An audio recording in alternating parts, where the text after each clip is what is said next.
राम। त्याग के प्रकरण में भगवान ने यह बताया कि नियत कर्मों का त्याग करना उचित नहीं है। उनका मूर्ता पूर्वक त्याग करने से वह त्याग तामस हो जाता है। शारीरिक क्लेश के भय से नियत कर्मों का त्याग करने से वह त्याग जो है राजस हो जाता है। और फल और आसक्ति का त्याग करके नियत कर्मों को करने से वो त्याग सात्विक हो जाता है। इसी अध्याय के 7वें, 8वें और 9वें श्लोक में भगवान ने इसके ऊपर चर्चा किया है। सांख्य योग की दृष्टि से संपूर्ण कर्मों की सिद्धियों में 5 हेतु बताते हुए सात्विक कर्म का वर्णन हुआ। वहाँ जो है नियत कर्म को कर्तव्याभिमान से रहित, राग द्वेष से रहित और फल इच्छा से रहित मनुष्य के द्वारा किए जाने का उल्लेख किया है। इसी अध्याय के 23वें श्लोक में इसके ऊपर चर्चा हुआ है। उन कर्मों में किस वर्ण के लिए कौन से कर्म नियत कर्म हैं और उन नियत कर्मों को कैसे किया जाए, इसको बताने के लिए और साथ ही भक्ति योग की बात बताने के लिए भगवान अब एक आगे का प्रकरण आरंभ कर रहे हैं। ब्राह्मण क्षत्रिय विशा शूद्रांच परंतपा कर्माणि परिवक्तानि स्वभाव प्रभे गुणे। 41वां श्लोक है भाई 18वें अध्याय का। परंतप, हे परंतप, ब्राह्मण क्षत्रिय विषाम, ब्राह्मण क्षत्रिय वैश्य चा मैंने और शूद्राणाम, शूद्रों के, कर्माणि मैंने कर्म, स्वभाव प्रभवे स्वभाव से उत्पन्न हुए, गुणे मैंने तीनों गुणों के द्वारा प्रभवितानि विभक्त किए गए हैं। हे परंतप, ब्राह्मण क्षत्रिय वैश्य शूद्र कर इनके जो है कर्म स्वभाव से उत्पन्न हुए तीनों गुणों के द्वारा विभक्त किए गए हैं। ब्राह्मण क्षत्रिय विशा शूद्राणा चा परम तपा, यहाँ जो है ये ब्राह्मण क्षत्रिय और वैश्य इन तीनों के लिए एक पद और शूद्र के लिए अलग से एक पद देने का तात्पर्य ये है कि ब्राह्मण क्षत्रिय और वैश्य ये द्विजाति हैं और शूद्र जो है द्विजाति नहीं है। इसलिए इनके कर्मों का विभाग अलग अलग है और कर्मों के अनुसार शास्त्रीय अधिकार भी अलग अलग है। कर्माणि परिविभक्तानि स्वभाव प्रभवने गुण। मनुष्य जो भी कर्म करता है उसके अंतःकरण में उस कर्म के संस्कार पड़ते हैं और उन संस्कारों के अनुसार उसका स्वभाव बनता है। इस प्रकार पहले के अनेक जन्मों में किए हुए कर्मों के संस्कारों के अनुसार मनुष्य का जैसा स्वभाव होता है उसी के अनुसार उसमें सत्व, रज और तम ये तीनों गुणों की वृत्तियां उत्पन्न होती हैं। इन गुण वृत्तियों के तारतम्य के अनुसार ही ब्राह्मण क्षत्रिय वैश्य और शूद्र के कर्मों का विभाग किया गया है। ये 4थे अध्याय के जो है 13वें श्लोक में भगवान ने ये बताया है। कारण कि मनुष्य की जैसी गुण वृत्तियां होती हैं वैसा ही वे कर्म करता है। कर्म 2 तरह के होते हैं, एक जन्मारंभक कर्म और दूसरा जो है भोगदायक कर्म। जिन कर्मों से ऊंच नीच योनियों में जन्म होता है वह जन्मारंभक कर्म कहलाते हैं और जिन कर्मों से सुख दुख का भोग होता है वह भोगदायक कर्म कहलाते हैं। भोगदायक कर्म अनुकूल प्रतिकूल परिस्थिति को पैदा करते हैं जिसको गीता जी में अनिष्ट, इष्ट और मिश्र नाम से कहा गया है। 18वें अध्याय के 12वें श्लोक में है। गहरी दृष्टि से देखा जाए तो मात्र कर्म भोगदायक होते हैं, अर्थात जन्मारंभक कर्मों से भी भोग होता है और भोगदायक कर्मों से भी भोग होता है। जैसे जिसका उत्तम कुल में जन्म होता है उसका आदर होता है, सत्कार होता है, जिसका नीच कुल में जन्म होता है उसका निरादर होता है, तिरस्कार होता है। ऐसे ही अनुकूल परिस्थितियों वाले का आदर होता है और प्रतिकूल परिस्थिति वाले का निरादर होता है।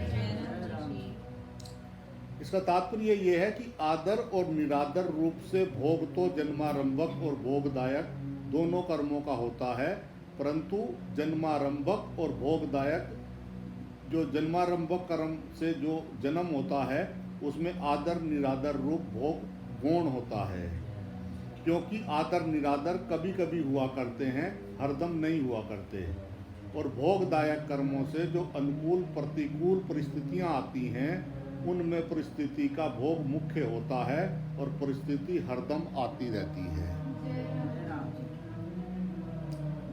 भोगदायक कर्मों का सदुपयोग दुरुपयोग करने में जो है मनुष्य मात्र स्वतंत्र है, अर्थात वह अनुकूल प्रतिकूल परिस्थिति से सुखी दुखी भी हो सकता है और उसको साधन सामग्री भी बना सकता है। जो अनुकूल प्रतिकूल परिस्थितियों से सुखी दुखी होते हैं वे मूर्ख होते हैं, और जो उसको साधन सामग्री बनाते हैं वे बुद्धिमान साधक होते हैं। कारण कि मनुष्य जन्म परमात्मा की प्राप्ति के लिए ही मिला है। अतः इसमें जो भी अनुकूल या प्रतिकूल परिस्थितियां आती हैं वह सब साधन सामग्री ही हैं। अनुकूल प्रतिकूल परिस्थितियों को साधन सामग्री बनाना क्या है? अनुकूल परिस्थिति आ जाए उसको दूसरों की सेवा में और दूसरों के सुख आराम में लगा दें, और प्रतिकूल परिस्थिति आ जाए तो सुख की इच्छा का त्याग कर दें। दूसरों की सेवा करना और सुख इच्छा का त्याग करना ये दोनों साधन हैं। शास्त्रों में आता है कि पुण्यों की अधिकता होने से जीव स्वर्ग में जाता है और पापों की अधिकता होने से जीव नरक में जाता है, तथा पुण्य पाप समान होने से मनुष्य बनता है। इस दृष्टि से किसी भी वर्ण आश्रम देश वेश आदि का कोई भी मनुष्य सर्वथा पुण्य आत्मा या पापात्मा नहीं हो सकता। पुण्य पाप समान होने पर जो मनुष्य बनता है उसमें भी अगर देखा जाए तो पुण्य पापों का तारतम्य रहता है, अर्थात किसी के पुण्य अधिक होते हैं और किसी के पाप अधिक होते हैं। ऐसे ही गुणों का विभाग भी है। कुल मिलाकर सत्वगुण की प्रधानता वाले ऊर्ध्व लोक में जाते हैं, रजोगुण की प्रधानता वाले मध्य लोक अर्थात मनुष्य लोक में आते हैं, और तमोगुण की प्रधानता वाले अधोगति में जाते हैं। इन तीनों में भी गुणों के तारतम्य से अनेक तरह के भेद होते हैं। सत्वगुण की प्रधानता से ब्राह्मण, रजोगुण की प्रधानता से और जो है सत्वगुण की गौणता से क्षत्रिय, और रजोगुण की प्रधानता और सत्वगुण की गौणता से क्षत्रिय, और रजोगुण की प्रधानता और तमोगुण की गौणता से वैश्य, और तमोगुण की प्रधानता से जो है वो शूद्र होता है। ये तो सामान्य रीति से गुणों की बात बताई गई। अब इनके अन्वंतर तारतम्य का विचार करते हैं। रजोगुण प्रधान मनुष्य में सत्वगुण की प्रधानता वाले ब्राह्मण हुए। इन ब्राह्मणों में भी जन्म के भेद से ऊंच नीच ब्राह्मण माने जाते हैं, और परिस्थिति रूप से कर्मों का फल भी कई तरह का आता है, अर्थात सब ब्राह्मणों की एक समान अनुकूल प्रतिकूल परिस्थिति नहीं आती है। इस दृष्टि से ब्राह्मण योनि में भी तीनों गुण मानने पड़ेंगे। ऐसे ही क्षत्रिय वैश्य और शूद्र में भी जो है जन्म ऊंच नीच माने जाते हैं, और अनुकूल प्रतिकूल परिस्थितियां भी कई तरह की आती है। इसलिए गीता जी में कहा गया है कि तीनों लोकों में ऐसी कोई भी वस्तु नहीं है जो तीनों गुणों से रहित हो। इसी अध्याय के 40वें श्लोक में इसके ऊपर चर्चा हुआ था। अब तो मनुष्यतर योनि वाले पशु पक्षी आदि हैं, उनमें भी ऊंच नीच माने जाते हैं। जैसे गाय आदि को श्रेष्ठ माना जाता है, कुत्ता गधा सुअर आदि जो है ये नीच माने जाते हैं। कबूतर आदि श्रेष्ठ माने जाते हैं, कौवा चील आदि नीच माने जाते हैं। इन सब को अनुकूल प्रतिकूल परिस्थिति भी एक समान नहीं मिलती है। इसका तात्पर्य है कि ऊर्ध्वगति, मध्य गति, अधोगति वालों में भी कई तरह के जाति भेद, परिस्थिति भेद होते हैं। चौथे अध्याय में जो है भगवान ने कहा है कि चारों वर्णों की रचना मैंने गुणों और कर्मों के विभाग पूर्वक जो है वो की है। स्वभाव प्रभवे गुण, चौथे अध्याय में तो जो है चारों वर्णों के पैदा होने की बात है, और यहाँ जो है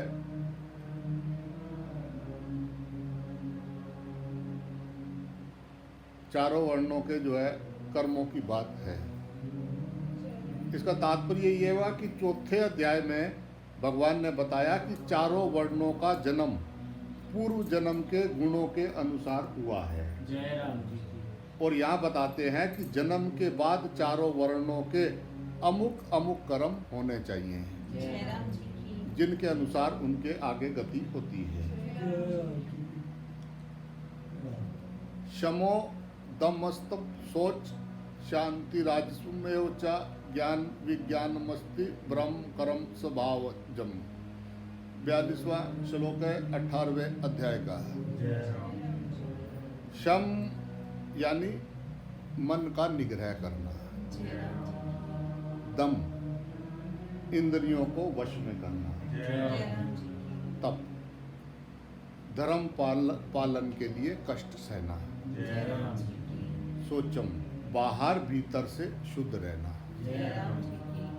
शांति दूसरों के अपराध को क्षमा करना, आर्जवम शरीर मन आदि में सरलता रखना, ज्ञानम वेद शास्त्र आदि का ज्ञान होना, विज्ञानम यज्ञ विधि को अनुभव में लाना, चा मैंने और आस्तिक्यम परमात्मा वेद आदि में आस्तिक भाव रखना। एवं ये सब के सब ही ब्राह्म कर्म स्वभावजम ब्राह्मण के लिए स्वाभाविक कर्म है। मन का निग्रह करना, इंद्रियों को वश में करना, धर्म पालन के लिए कष्ट सहना, बाहर भीतर से शुद्ध रहना, दूसरों के अपराध को क्षमा करना, शरीर मन आदि में सरलता रखना, वेद शास्त्र आदि का ज्ञान होना, यज्ञ विधि को अनुभव में लाना और परमात्मा वेद आदि में आस्तिक भाव रखना, ये सब के सब ही ब्राह्मण के स्वाभाविक कर्म हैं। शम मन को जहाँ लगाना चाहे वहाँ लग जाए और जहाँ से हटाना चाहे वहाँ से हट जाए। इस प्रकार मन के निग्रह को शम कहते हैं। दम जिस इंद्रिय से जो है जब जो काम करना चाहें तब वह काम कर लें, और जिस इंद्रिय को जब जहाँ से हटाना चाहें वहाँ से हटा दें। इस प्रकार इंद्रियों को वश में करना ये दम है। तप गीता जी में शरीर वाणी और मन के तप का वर्णन आता है। 17वें अध्याय के 14वें 15वें और 16वें श्लोक में उस तप को लेते हुए भी यहाँ जो है वास्तव में तप का अर्थ है अपने धर्म का पालन करते हुए जो कष्ट हो अथवा कष्ट आ जाए उसको प्रसन्नता पूर्वक सहना, अर्थात कष्ट के आने पर जो है चित्त में प्रसन्नता का होना, ये तप है। सोचम अपने मन बुद्धि इंद्रियां शरीर आदि को पवित्र रखना तथा अपने खान पान व्यवहार आदि की पवित्रता रखना है। इस प्रकार सोचाचार सदाचार का ठीक पालन करने का नाम सोच है। शांति कोई कितना ही अपमान करे, निंदा करे, दुख दे, अपने में उसको दंड देने की योग्यता बल अधिकार भी हो, फिर भी उसको दंड ना देकर उसके क्षमा मांगे बिना ही उसको प्रसन्नता पूर्वक क्षमा कर देने का नाम शांति है। जय राम जी की। अर्जुन, शरीर वाणी आदि के व्यवहार में सरलता हो, मन में छल कपट छिपाव आदि दुर्भाव ना हो, अर्थात सीधा सादापन हो, उसका नाम अर्जुन है। ज्ञानम, वेद शास्त्र पुराण इतिहास आदि की अच्छी तरह अध्ययन होना और उनके भावों का ठीक तरह से बोध होना तथा कर्तव्य अकर्तव्य का बोध होना, ये ज्ञान है।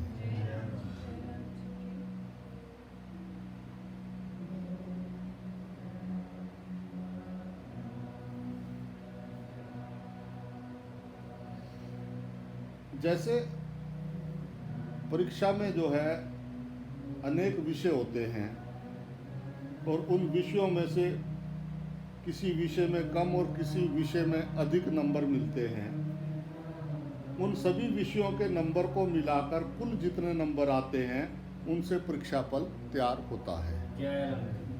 ऐसे ही प्रत्येक मनुष्य के किसी विषय में पुण्य अधिक होते हैं, किसी विषय में पाप अधिक होते हैं और कुल मिलाकर जितने पाप पुण्य होते हैं उसके अनुसार उसको जन्म मिलता है। अलग अलग अगर जो है अलग अलग विषयों में सबके पुण्य पाप समान होते तो सभी को बराबर अनुकूल प्रतिकूल परिस्थितियां मिलती, पर ऐसा होता नहीं। इसलिए सभी के पुण्य पापों में अनेक प्रकार का तारतम्य रहता है। यही बात जो है सत्व आदि गुणों के विषय में भी समझनी चाहिए। विज्ञानम, यज्ञ में श्रुत सुआ आदि वस्तुओं का जो है किस अवसर पर किस विधि से जो है प्रयोग करना चाहिए, इसका अर्थात यज्ञ विधि का तथा अनुष्ठान आदि की विधि का अनुभव कर लेने, अच्छी तरह से करके देख लेने का नाम जो है वो विज्ञान है। अस्तित्वम, परमात्मा वेद आदि शास्त्र परलोक आदि का हृदय में आदर हो, श्रद्धा हो, उनकी सत्यता में कभी संदेह ना हो तथा उनके अनुसार अपना आचरण हो, इसका नाम जो है अस्तित्व है। ब्रह्म कर्म स्वभावजम,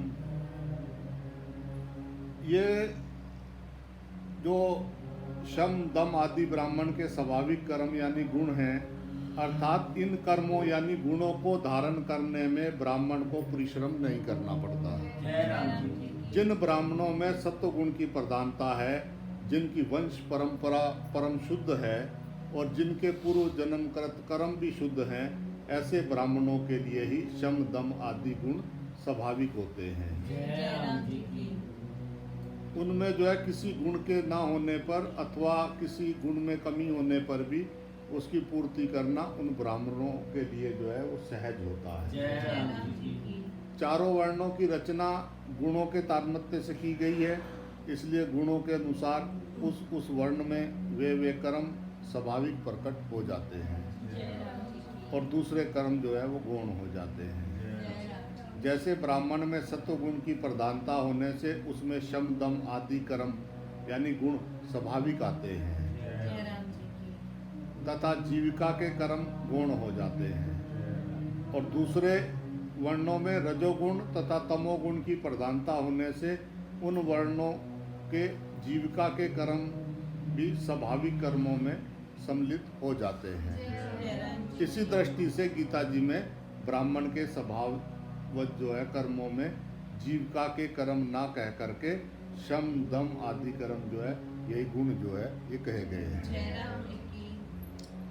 वर्ण परंपरा ठीक हो तो ये गुण ब्राह्मण में स्वाभाविक होते हैं, परंतु वर्ण संकरता आने पर ये गुण स्वाभाविक नहीं होते, इनमें कमी आ जाती है।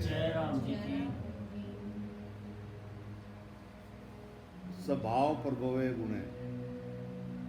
पूर्व श्लोक में कहा गया, इसलिए जो है यहाँ स्वभाववज कर्म बताते हैं। स्वभाव बनने में पहले जन्म मुख्य होता है, फिर जन्म के बाद का संग मुख्य होता है। संग, स्वाध्याय, अभ्यास आदि के कारण स्वभाव बदल सकता है। संग, स्वाध्याय और अभ्यास।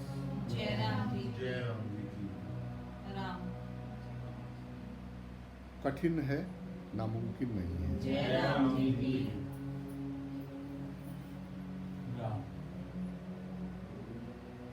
अब क्षत्रिय के स्वाभाविक कर्म बताते हैं। शौर्य, तेज, धृति, दक्ष, युद्धे, चापल्यायनम, दानम, श्री भाव से छात्र कर्म स्वभावजम।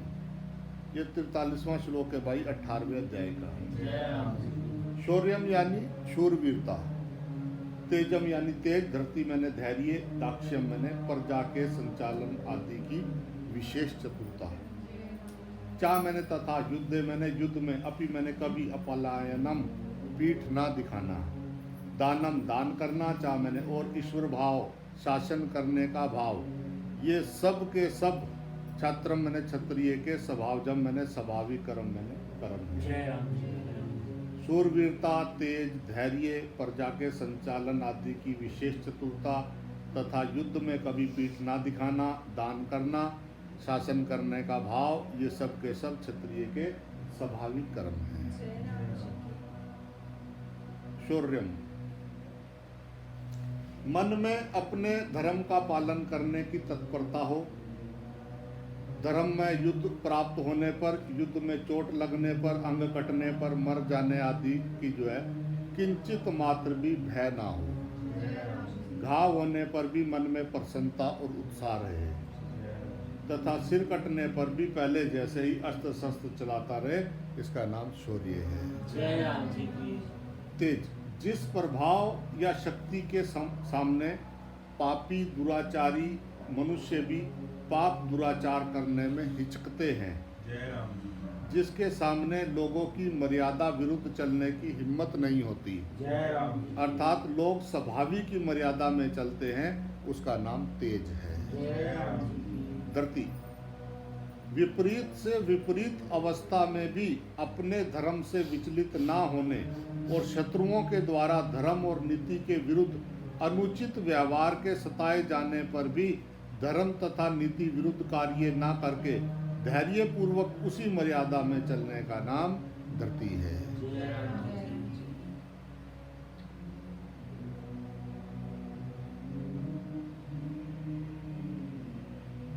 अपना युद्ध करने का विचार भी नहीं है, कोई स्वार्थ भी नहीं है, पर परिस्थितिवश केवल कर्तव्य रूप से प्राप्त हुआ वह युद्ध जो है वो धर्म युद्ध है।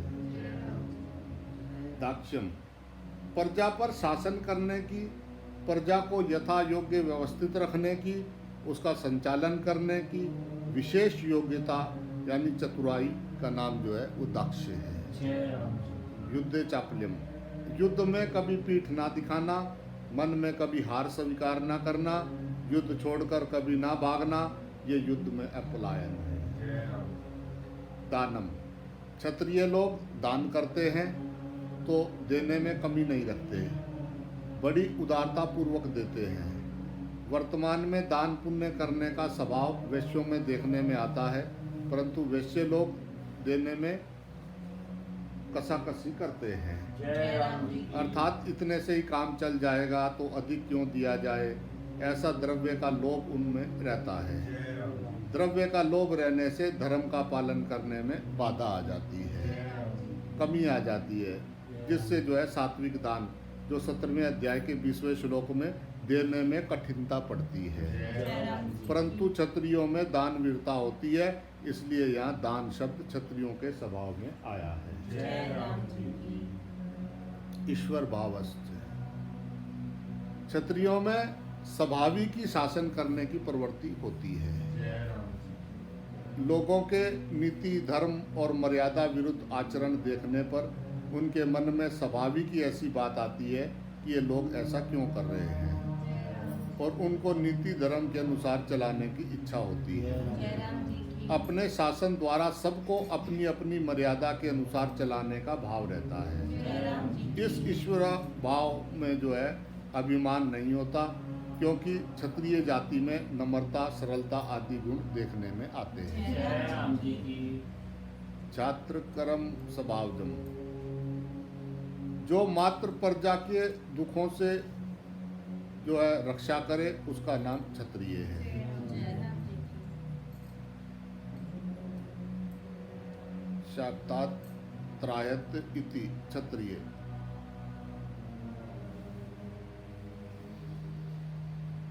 उस क्षत्रिय के जो स्वाभाविक कर्म हैं वे छात्र कर्म कहलाते हैं।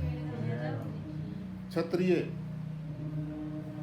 ये यानी राजपूत बड़े शूरवीर और तेजस्वी होते हैं, परंतु ईर्षा दोष होने के कारण जिन राजा का राज्य हुआ उसने जो है अपने अधीन रहने वाले राजपूतों का उत्साह कम करने की चेष्टा की, उनकी उन्नति नहीं होने दी, जिससे कि वह प्रबल होकर राज्य न छीन ले। जय राम जी। इस प्रकार ईर्षा के कारण आपसी फूट होने से जो है तथा उत्साह में कमी होने से ही विधर्मी लोग भारत पर अपना अधिकार करने में समर्थ हुए हैं। जय राम जी की।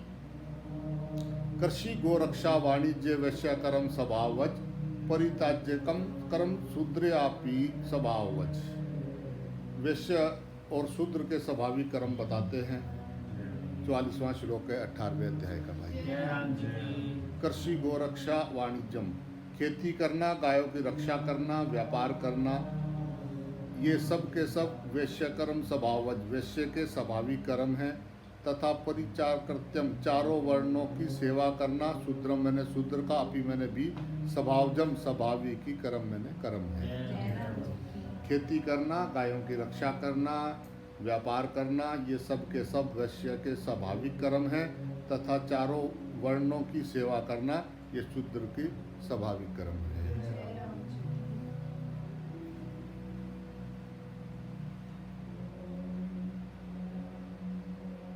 कृषि गोरक्षा वाणिज्य वैश्य कर्म स्वभावज, खेती करना, गायों की रक्षा करना, उनकी वंश वृद्धि करना, शुद्ध व्यापार करना, ये कर्म जो है वैश्य के स्वाभाविक कर्म है। शुद्ध व्यापार करने का तात्पर्य है जिस देश में जिस समय जिस वस्तु की आवश्यकता हो, लोगों के हित के भाव से उस वस्तु को जहाँ वह मिलती हो वहाँ से ला करके उसी देश में पहुँचाना, प्रजा की आवश्यक वस्तुओं के अभाव की पूर्ति कैसे हो, वस्तुओं के अभाव में कोई कष्ट ना पाए, इस भाव से सच्चाई के साथ वस्तुओं का वितरण करना। जय राम जी की। भगवान जो है श्री कृष्ण नंद बाबा को लेकर जो है अपने को वैश्य ही मानते हैं, जय राम जी की। इसलिए उन्होंने जो है स्वयं जो है गायों और बछड़ों को जो है चराया। मनु महाराज ने जो है वैश्यवृत्ति में जो है पशुना रक्षणम, मनुस्मृति के पहले अध्याय के जो है 90वें श्लोक में आया है कि पशुओं की रक्षा करना कहा है। पर यहाँ भगवान जो है उपयुक्त पदों से अपने जाति भाइयों से मानो ये कह रहे हैं कि तुम लोग सब पशुओं का पालन, उनकी रक्षा ना कर सको तो कम से कम गायों का पालन और उनकी रक्षा जरूर करना। जय राम जी। गायों की वृद्धि ना कर सको तो कोई बात नहीं, परंतु उनकी रक्षा जरूर करना, जिससे हमारा गोधन घट ना जाए। इसलिए वैश्य समाज को चाहिए कि वह गायों की रक्षा में अपना तन मन धन लगा दे, उनकी रक्षा करने में अपनी शक्ति बचाकर ना रखे। जय राम जी की।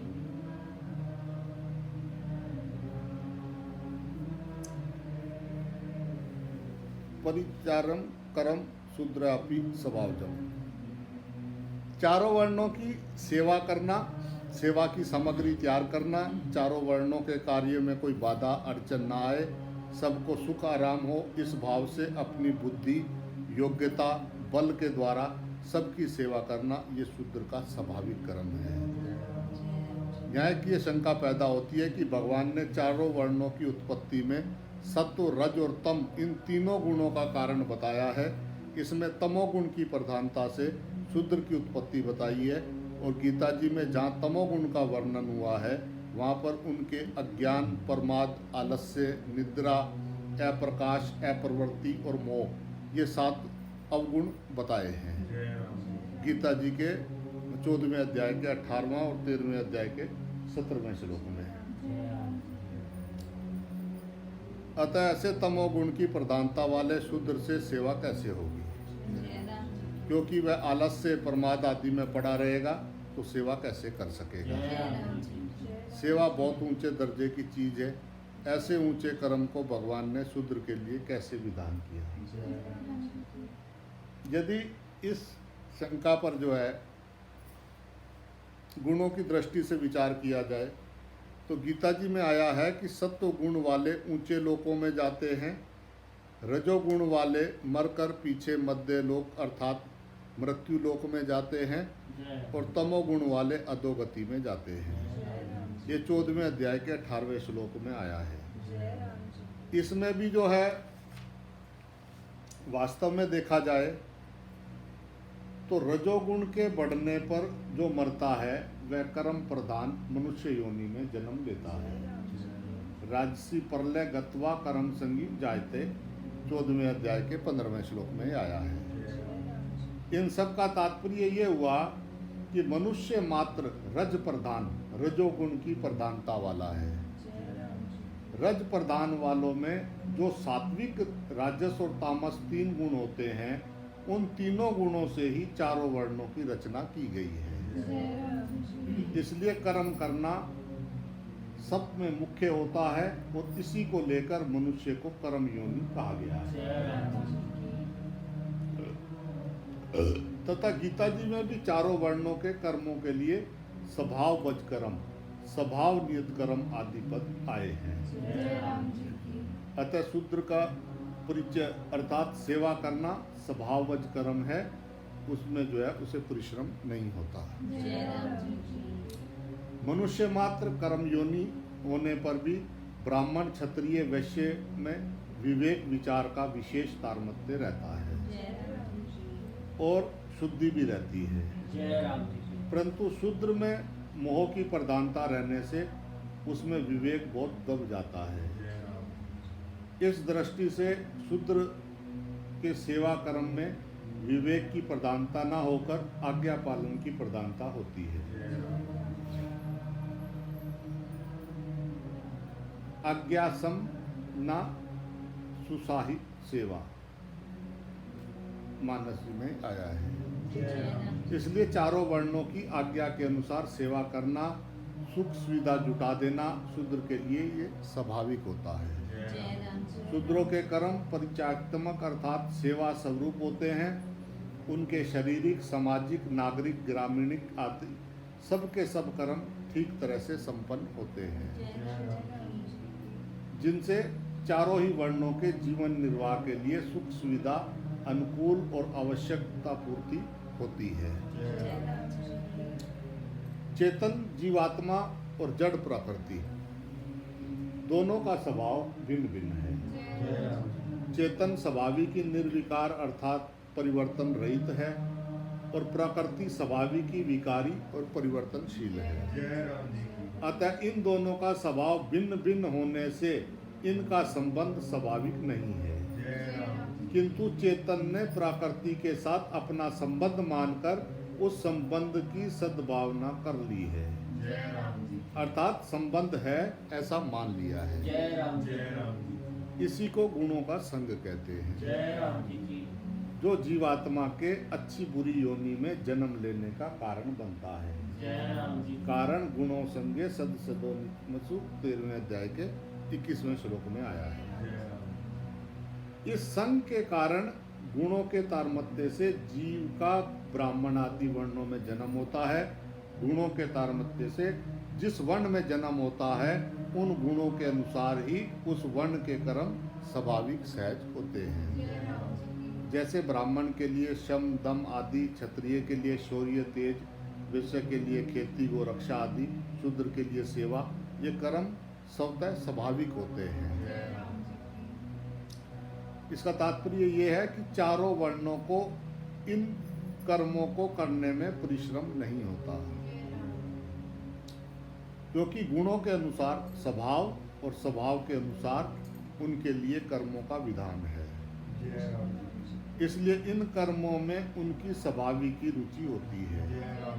मनुष्य इन स्वाभाविक कर्मों को जब अपने लिए अर्थात अपने स्वार्थ, भोग और आराम के लिए करता है, तब वह उन कर्मों से बंध जाता है।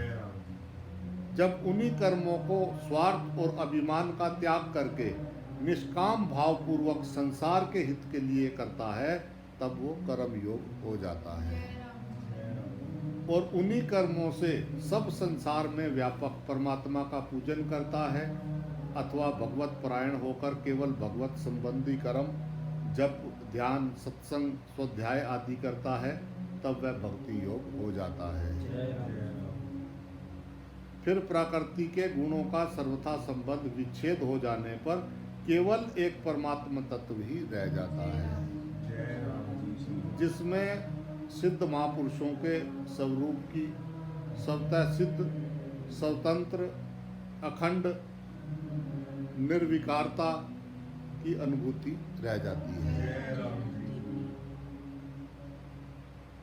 ऐसा होने पर भी उसके शरीर, मन, बुद्धि और इंद्रियों के द्वारा अपने अपने वर्ण आश्रम की मर्यादा के अनुसार निर्लिप्तता पूर्वक शास्त्र विहित कर्म स्वाभाविक होते हैं, जो कि संसार मात्र के लिए आदर्श होते हैं। प्रभु की तरफ आकृष्ट होने से प्रति क्षण प्रेम बढ़ता रहता है, जो अनंत आनंद स्वरूप है।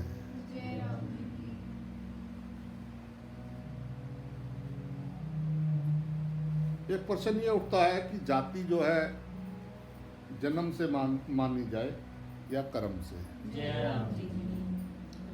ऊंच नीच योनियों में जितने भी शरीर मिलते हैं वे सब गुण और कर्मों के अनुसार ही मिलते हैं। गुण और कर्म के अनुसार ही मनुष्य का जन्म होता है। इसलिए मनुष्य की जाति जन्म से ही मानी जाती है। अतः स्थूल शरीर दृष्टि से विवाह, भोजन आदि कर्म जन्म की प्रधानता से ही करने चाहिए, अर्थात अपनी जाति वर्ण के अनुसार ही भोजन, विवाह आदि कर्म करने चाहिए। दूसरी बात, जिस प्राणी का सांसारिक भोग, धन, मान, आराम, सुख आदि का उद्देश्य रहता है, उसके लिए वर्ण के अनुसार कर्तव्य कर्म करना और वर्ण की मर्यादा में चलना आवश्यक हो जाता है।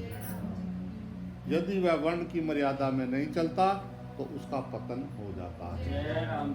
परंतु जिसका उद्देश्य केवल परमात्मा ही है, संसार के भोग आदि नहीं है, उसके लिए सत्संग, स्वाध्याय, जप, ध्यान, कथा, कीर्तन, परस्पर विचार, विनियम आदि भगवत संबंधी काम जो है वो मुख्य होते हैं।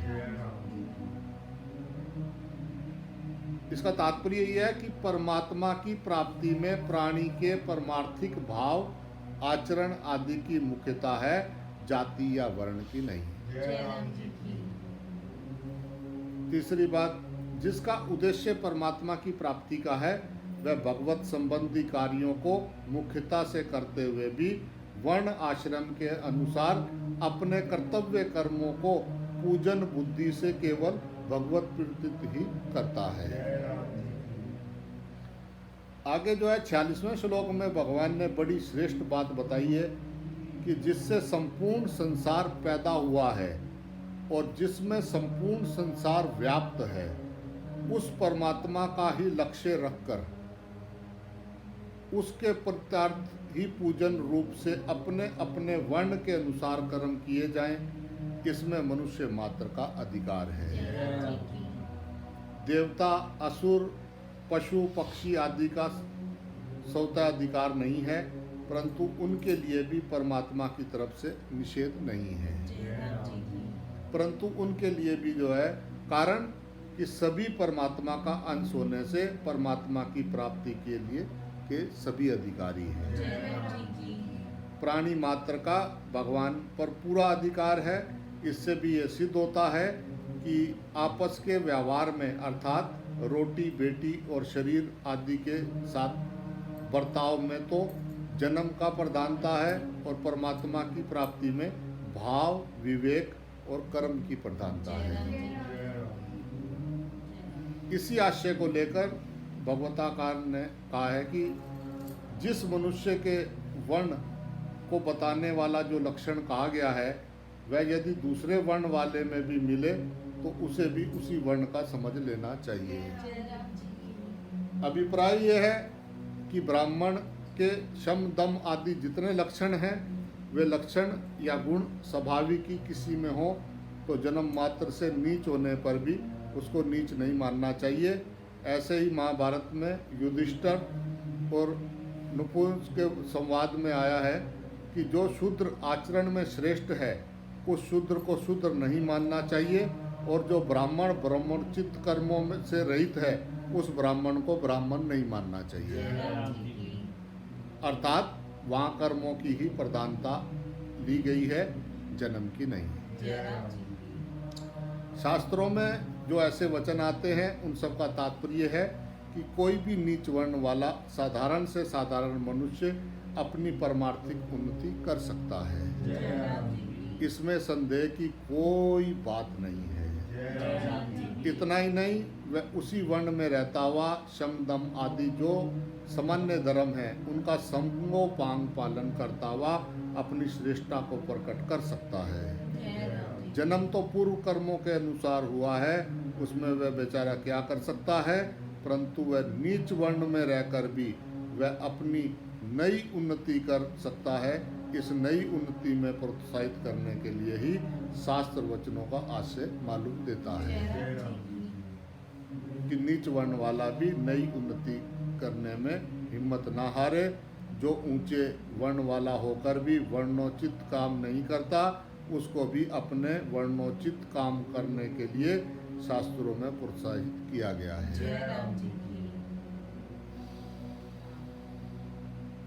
ब्राह्मण से ही देवा शूद्र कामाय नेष्यते श्रीमद् भागवत में आया है 11वें अध्याय के 7वें स्कंद के 42वें श्लोक में कि जिन ब्राह्मणों का खान पान आचरण सर्वथा भ्रष्ट है उन ब्राह्मणों का वचन मात्र से भी आदर नहीं करना चाहिए, ऐसा स्मृति में आया है।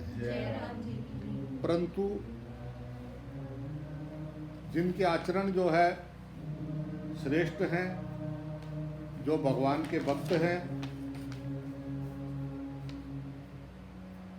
जो भगवान के भक्त हैं, उन ब्राह्मणों की भागवत आदि पुराण में और महाभारत रामायण आदि इतिहास ग्रंथों में बहुत महिमा गाई गई है। भगवान का भक्त चाहे कितनी ही नीची जाति का क्यों ना हो, वह भक्तिहीन विद्वान ब्राह्मण से श्रेष्ठ है।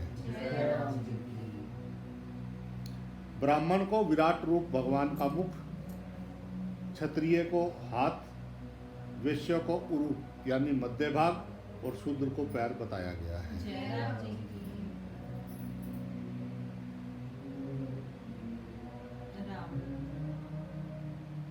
ब्राह्मण को मुख बताने का तात्पर्य है कि उनके पास ज्ञान का संग्रह है, इसलिए चारों वर्णों को पढ़ाना, अच्छी शिक्षा देना, उपदेश सुनाना, ये जो है मुख का ही काम है। इस दृष्टि से ब्राह्मण ऊंचे माने गए हैं। क्षत्रियों का हाथ बताने का जो है तात्पर्य ये है कि वे चारों वर्णों की शत्रुओं से रक्षा करते हैं। रक्षा करना मुख्य रूप से हाथों का ही काम है। जैसे शरीर में कोई फोड़ा फुंसी हो जाए तो हाथों से ही रक्षा की जाती है। शरीर पर चोट आती है तो रक्षा के लिए हाथ ही आड़ देते हैं। अपनी रक्षा के लिए दूसरे पर हाथों से ही चोट पहुंचाई जाती है। आदमी जो है कहीं गिरता हो तो पहले हाथ ही टिकते हैं, इसलिए क्षत्रिय हाथ हो गए। अराजकता फैल जाने पर तो धन जन धन आदि की रक्षा करना चारों वर्ण का धर्म हो जाता है। वैश्य को मध्य भाग कहने का जो है तात्पर्य ये है कि जैसे पेट में अन्न जल औषधि आदि डाले जाते हैं तो उससे जो है संपूर्ण शरीर अवयवों को खुराक मिलती है जय राम जी की और सभी अवयव पुष्ट होते हैं। जय राम जी ऐसे ही वस्तुओं का संग्रह करना, उनका यातायात करना, जहाँ जिस चीज़ की कमी हो वहाँ पहुँचाना, प्रजा को किसी चीज़ का अभाव ना होने देना, ये वैश्य का काम है। पेट में अन्न जल का संग्रह सब शरीर के लिए होता है और जो साथ में पेट को भी पुष्टि मिल जाती है, क्योंकि मनुष्य केवल पेट के लिए पेट नहीं भरता, ऐसे ही वैश्य केवल दूसरों के लिए ही संग्रह करे, केवल अपने लिए नहीं। वह ब्राह्मण आदि को दान देता है, क्षत्रियों को टैक्स देता है, अपना पालन करता है और शूद्रों को मेहनताना देता है। जय राम जी इस प्रकार वह सबका पालन करता है। यदि वह संग्रह नहीं करेगा, कृषि गोरक्षा और वाणिज्य नहीं करेगा तो फिर क्या देगा। शूद्र का आचरण बताने का तात्पर्य ये है कि जैसे चरण सारे शरीर को उठाए फिरते हैं और पूरे शरीर की सेवा चरणों से ही होती है, ऐसे ही सेवा के आधार पर ही चारों वर्ण चलते हैं।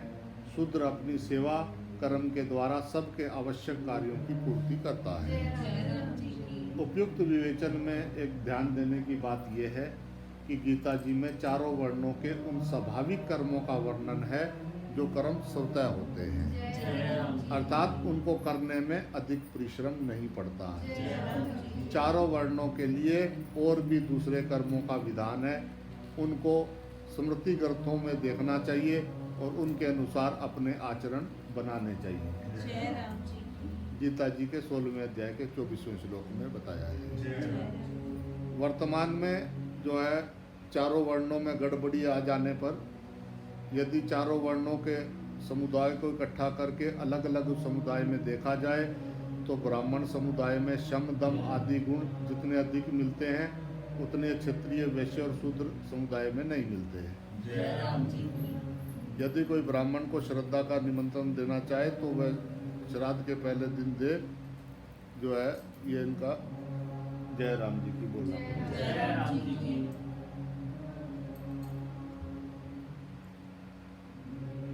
मेरी समझ में 12 पुराणों से युक्त ब्राह्मण भी यदि भगवान कमलनाथ के चरण कमलों से विमुख हो तो वह चंडाल श्रेष्ठ है, जिसने अपने मन वचन कर्म धन और प्राणों को भगवान के अर्पण कर दिया है। जय राम जी की क्योंकि वह चंडाल तो अपने कुल तक को पवित्र कर देता है, परंतु बड़प्पन का अभिमान रखने वाले भगवत विगुत ब्राह्मण अपने को भी पवित्र नहीं कर सकता है। जय राम जी की हरि भक्ति में लीन रहने वाला चंडाल भी मुनि से श्रेष्ठ है और हरि भक्ति से रहित ब्राह्मण चंडाल से भी अधम है। जय राम जी की यदि भगवत भक्त शूद्र है तो वह शूद्र नहीं परम श्रेष्ठ ब्राह्मण है। जय राम वास्तव में सभी वर्णों में शूद्र वह है जो भगवान की भक्ति से रहित है। जय राम जी की राम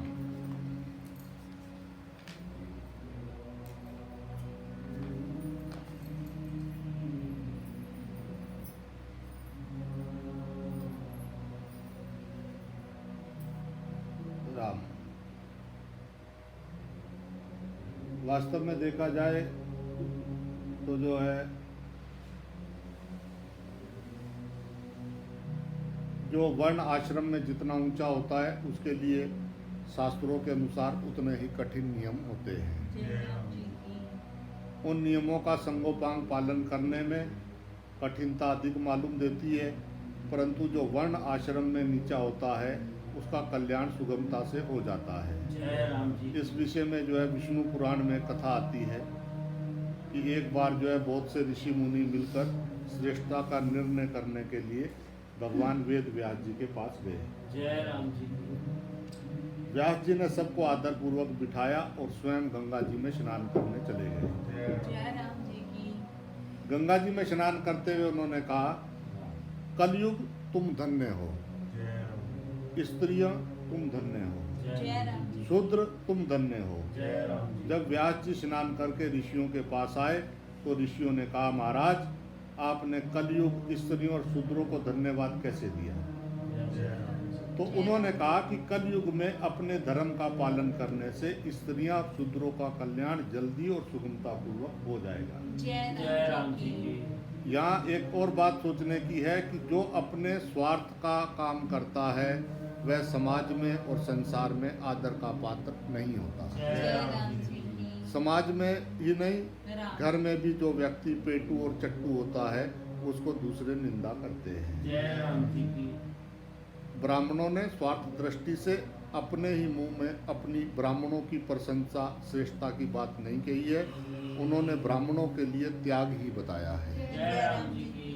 सात्विक मनुष्य अपनी प्रशंसा नहीं करते, प्रत्युत दूसरों की प्रशंसा, दूसरों का आदर करते हैं। इसका तात्पर्य ये है कि ब्राह्मणों ने कभी अपने स्वार्थ और अभिमान की बात नहीं कही। जय राम जी। यदि वे स्वार्थ और अभिमान की बात कहते तो वे इतने आदरणीय नहीं होते। जय राम। संसार में और शास्त्रों में आदर ना पाते हैं, वे जो आदर पाते हैं वे त्याग से ही पाते हैं। जय राम जी। इस प्रकार मनुष्यों को शास्त्रों का गहरा अध्ययन करके उपयुक्त सभी बातों को समझना चाहिए और ऋषि मुनियों पर, शास्त्रकारों पर जो है वो झूठा आक्षेप नहीं करना चाहिए। ऊंच नीच वर्णों में प्राणियों का जन्म मुख्य रूप से गुणों और कर्मों के अनुसार होता है। जय राम जी। चतुर्य वर्ण मया श्रेष्ठ गुण कर्मों विभागत से, ये 4 अध्याय के 13वें श्लोकों में भगवान ने बताया।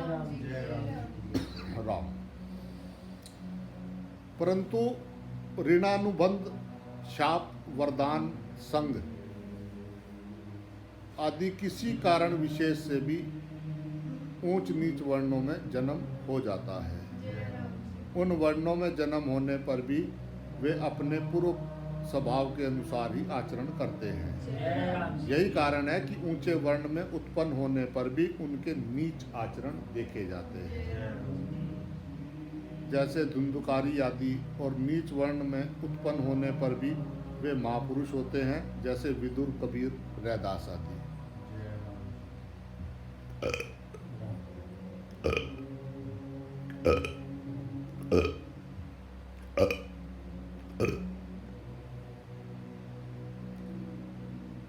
राम।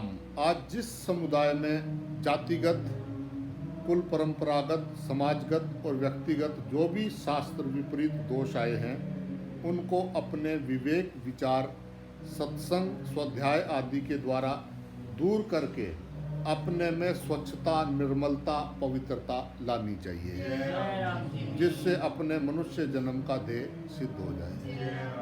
दानव से मानव की यात्रा करनी है। जय राम जी की। तो जो जो बात समझ में आती जाए उसको जो है अपने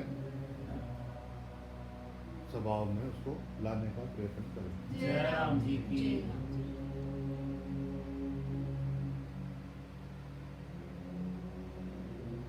स्वभाव जैसा भी है, बस उसमें राग और द्वेष नहीं होना चाहिए। जय राम जी की। जो भी तुम्हारा स्वभाव है, राग द्वेष है तो तुम पशु समान हो, मूर्ख हो और 84 लाख योनियों में यात्रा करने वाले हो। जय राम जी की। राग द्वेष से रहित जैसा भी स्वभाव है वो जो है भगवान को मान्य है। जय राम जी तो साधना की शुरुआत प्रेम से होती है, की। जय राम जी। और जहाँ द्वेष होता है वहाँ प्रेम नहीं होता है। जय राम जी की।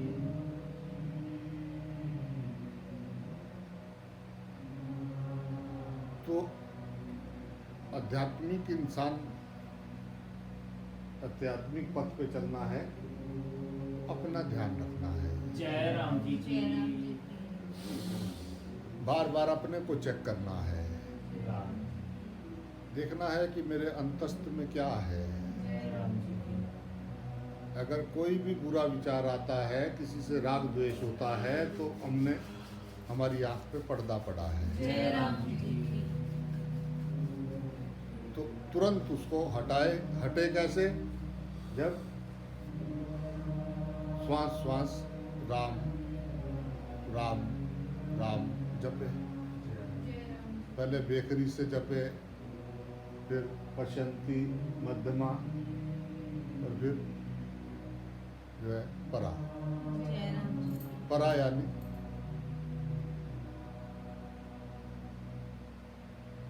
अजपा जाप जो हरदम रहता है।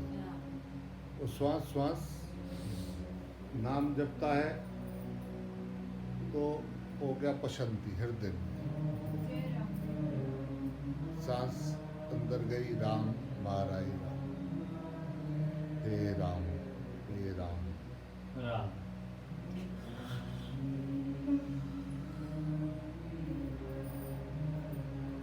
जब श्वास के साथ चलता है फिर उसको आराम से देखता है तो सांस के साथ अपने आप नाम चल रहा है। उसको कुछ करना नहीं है, बस वहाँ ध्यान गया उसका, बस वो ध्यान रखना है, नाम अपने आप चल रहा है।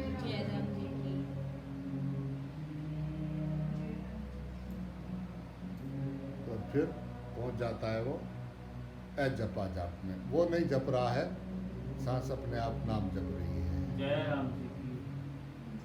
वो अपने सत स्वरूप को जान जाता है और हमारा सत स्वरूप अकंप है, स्थिर है, निर्विकार है, निर्विचार है, शब्दातीत है, प्रेम है। उसको जब वहाँ नजर जाती है एक पलक, वो उसको अजपा, जिसको जपा नहीं जा सकता। तो साधक तो वो है जो अपनी सांसों की सरगम के संग जुड़ा है।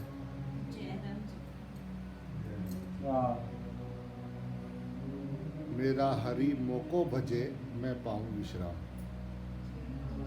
जपा जाप। वो अपनी सांस को देख रहा है, आती जाती सांस नाभि पे, वो चुप है, वो अपने स्वरूप को जान रहा है।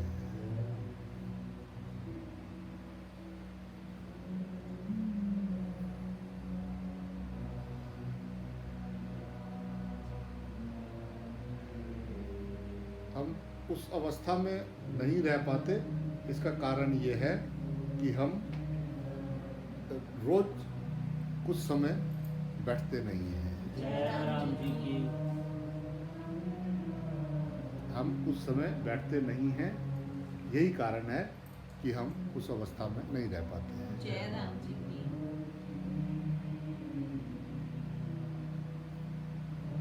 और जो कोशिश करते हैं वो स्थिर हो जाते हैं। जय राम जी की। राम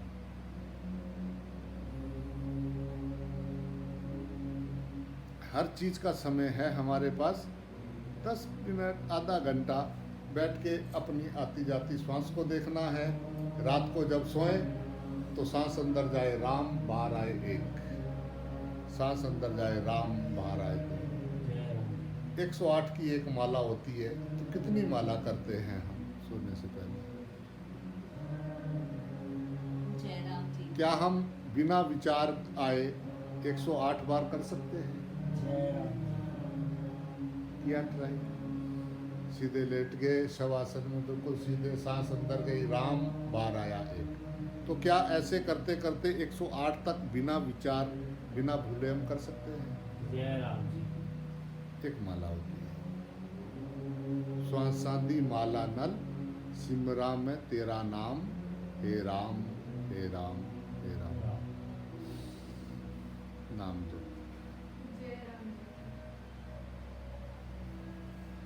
जो आपस में ही लगे रहते हैं, मारते हैं गप, नहीं जपते नाम जप, वही जाते हैं 84 लाख योनियों में।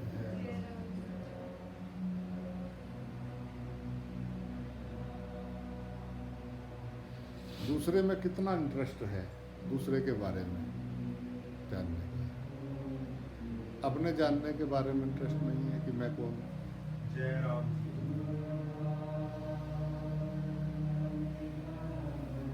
भाई मेरा ज्ञान मेरे काम आएगा, तुम्हारे क्या ज्ञान काम आएगा? तुम्हारे का तो तुम्हें अपना ज्ञान अपने आप से जुड़ना है। मेरा अनुभव मेरे काम आएगा, आपका अनुभव आपके काम आएगा। तो बता के खोपड़ी में इकट्ठा करने से क्या होगा? जय राम जी की बात तो तब बने कि जब उसको रोज हम समय निकाले कि मुझे सुबह उठते ही स्नान करना है, स्नान करके मुझे 10 मिनट आधा घंटा मुझे बैठना है, बिल्कुल एकदम शांत होके रात को जाए लेटे तब अपनी सांस पे ध्यान रखें, बार बार बार बार बीच बीच में अपना अपने ध्यान को वापस वहाँ ला जाना। जय राम जी की राम इस प्रयास में लगे रहना। जय राम अपने होनेपन में ठहर जाना तो नामी और नाम का एक हो जाना है। जय राम जी अपने होनेपन में ठहर के अपनी सांस को देख, सिर्फ ठहर के।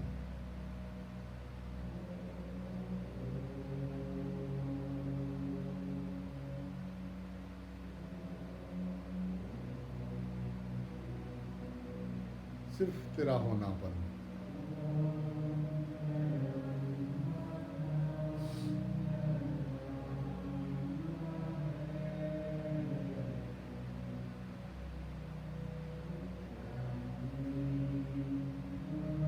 राम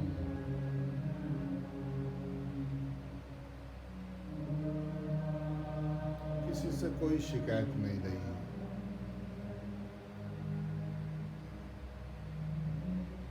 राम राम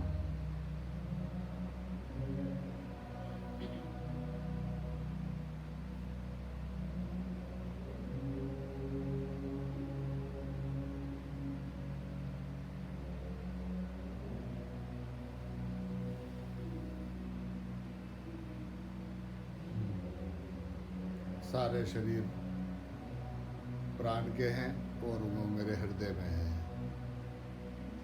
राम जय राम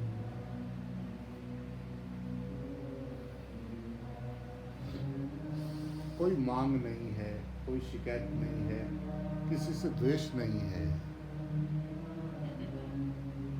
निर्मल गंगा जल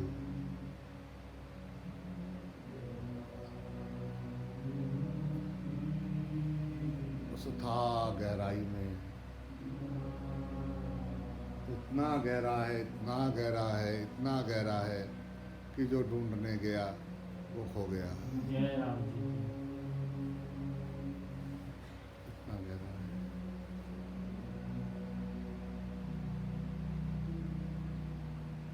जिन ढूंढा तिन पाइया गहरे पानी बैठ, जो बावरा डूबन डरा रहा किनारे बैठ। जय राम जी की वो किनारे पे बैठे हुए बस अपना पड़े हुए हिसाब किताब लगा रहे हैं, लाख सुन रहे, लाख सुन रहे।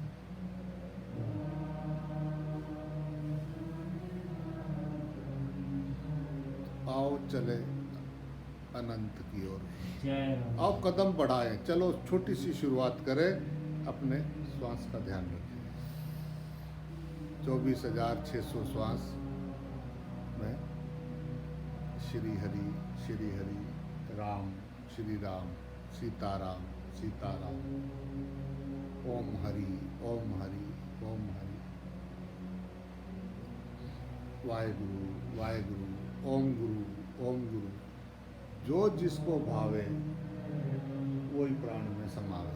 जय राम जी की उसको प्राण आती जाती श्वास की आवाज में जोड़ दे, उसको बोलना नहीं है, जपा जा जिसको वो जप रहा है, मैं नहीं जप रहा हूँ।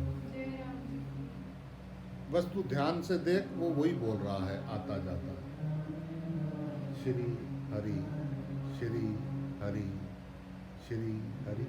कितना आनंद है उसमें, उसको और भी कुछ आनंद है क्या? और भी कहीं नाम जप से प्रेम नहीं होता, अपने प्राण से प्रेम नहीं है। कैसा रूप कहाँ फंसे हैं? कितना समझाता है, फिर भी मैं वहीं रहता हूँ। जय राम जी मैं उसको क्यों नहीं छोड़ पाता हूँ, क्यों, क्या वो सच नहीं है क्या? जय राम जी क्यों बार बार बार बार में वही वही वही वही?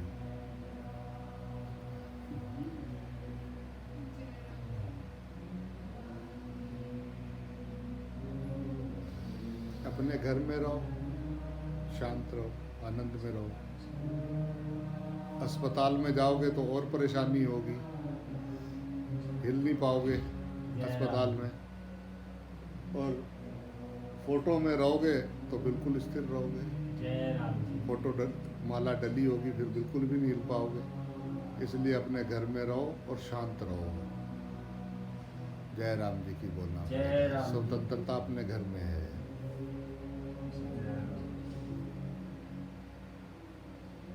तो अपने घर में बैठे हैं, आओ चले। पोल्यूशन, प्रदूषण जीवन के लिए, जीवन में हानिकारक है। प्रदूषण बाहर का भी और अंदर का भी जय राम जी की हानिकारक है। प्रदूषण तुम्हारे जीवन के लिए, अंदर का भी और बाहर का भी। जय राम आओ प्रदूषण मुक्त हो। जय राम अंदर का प्रदूषण राग द्वेष। जय राम जय राम जी अगर किसी भी वस्तु, किसी भी व्यक्ति, किसी भी चीज से द्वेष होता है तो तुम अंदर से प्रदूषित हो। जय राम जी की जिसकी सोच तंग है उसी की जिंदगी एक जंग है। जय जय राम राम जी की और जिसके सामने वासुदेव सर्वम है उसके जीवन में आनंद है, प्रेम है, शांति है। उसका भगवान जी उसके सामने है। जय राम अज्ञानी उसको ढूंढ रहा है। जय जय राम राम अज्ञानी की यही पहचान, वो सब में ना देखे भगवान। जय राम जी की ज्ञानी की यही पहचान, सब में देखे वह भगवान। जय राम जी की राम भगवान ही भगवान को देख रहे हैं। जय राम शैतान भगवान को नहीं देखता है। जय राम जी की शैतान को सब शैतान दिखाई देते हैं। जय राम जी की राम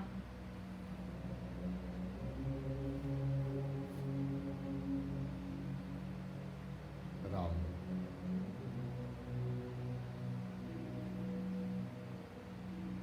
बात समझ में आ जाए तो काम पूरा हो जाए, ना समझ में आए तो गुरु आज्ञा हुई तो फिर मिलेंगे। जय राम जी जय राम की जी।